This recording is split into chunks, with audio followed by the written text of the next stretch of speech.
I'm Marceil DeLacy. As a sculptor, I work exclusively in wood. As you can see, there's a lot of it around here. I actually have about 20 different species here right now. Most of my wood is salvaged from the Pacific Northwest here where I live. And the first challenge of sculpting in wood is finding the wood. I can't just go to a lumber store and buy it because lumber stores sell boards, and I need something with a certain degree of thickness. For instance, here's a good size piece, but in order to have a size like this for sculpting, this has to have been drying for years and years. You can't just cut down a tree and start carving because the green wood will split. So it has to be dried in a certain way so that by the time I'm ready to use it, I can sculpt it without worrying that it's going to split afterwards. So the wood is an organic material which was once a living tree, and every piece of wood continues to have a sense of life to it. So it's not a silent partner in the sculpting process. It really has a lot to say about what I'm going to do with it. Some of the ways that happens is through the nature of the grain. Each piece of wood has a different sense of grain to it, and that pattern makes a difference in what I do. Some wood, like old growth wood, like this is a piece of old growth red cedar, has such a tight grain that you can hardly even see it. That kind of wood is rare to get nowadays because unfortunately old growth was cut down many years ago, and what's left we want to keep standing. Here's a different example. This is a piece of sumac, and you can see it has a very distinct, colorful grain to it.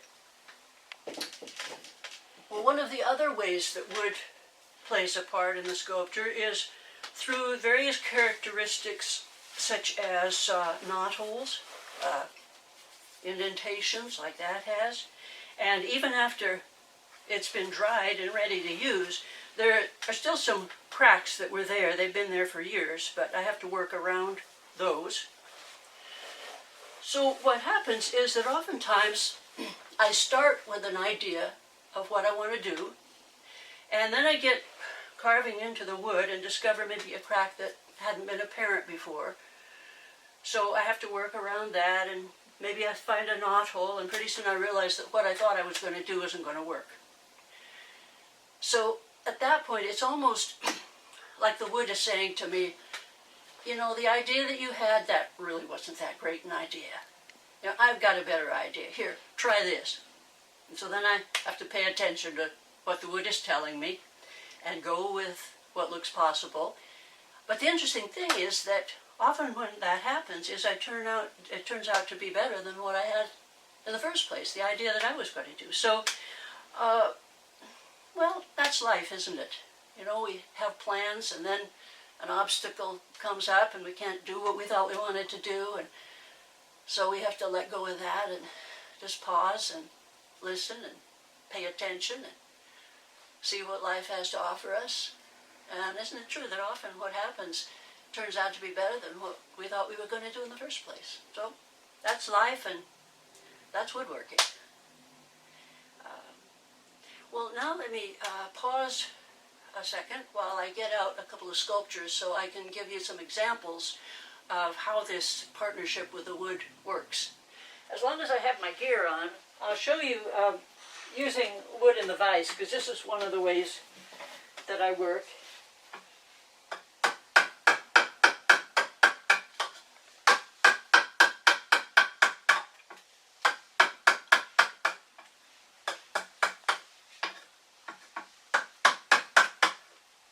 That's an example of one of the things that I do. Okay, so now turn the noise off, take my gear off, and after I'm done with all the carving, then comes the sanding. And sometimes I spend more time sanding than I do carving, because I love the feel of wood when it's It's really, really smooth and just glassy smooth. So I sand and sand until I get every little scratch out. And the best way to do that is when the sun is shining. And you'd be surprised at how often in Seattle the sun comes shining through the window that I have right there. And that's the very best time because that kind of light shows up every little scratch. And of course I can use the electric light if I need to, but there's nothing like the sunlight. Then the last thing, after I'm done with that, is the finishing. And most of the time I finish with just a clear oil, a tung oil, that doesn't add any color to the wood. It just brings out the natural color and grain of the wood. But sometimes if I want to leave it a little lighter, because even though the oil doesn't add color, it does darken the wood a little bit. And there are times when I want to leave it as light as possible. Here's an example. This is Alaskan yellow cedar, which is a wonderful, wonderful wood to work with, and it's light. But if I put oil on, it'll be slightly darker yellowish.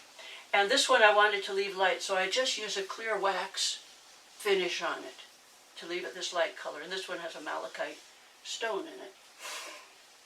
Occasionally, I will color something.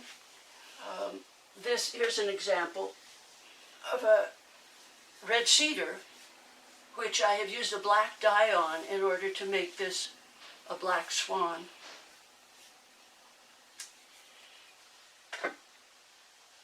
So that's pretty much the end of it then. That's a quick tour of my studio. And so you can see what I do in here. And for more information about me and a lot more examples of the work I do, you can check out my website, www.marceildelacy.com. See you there.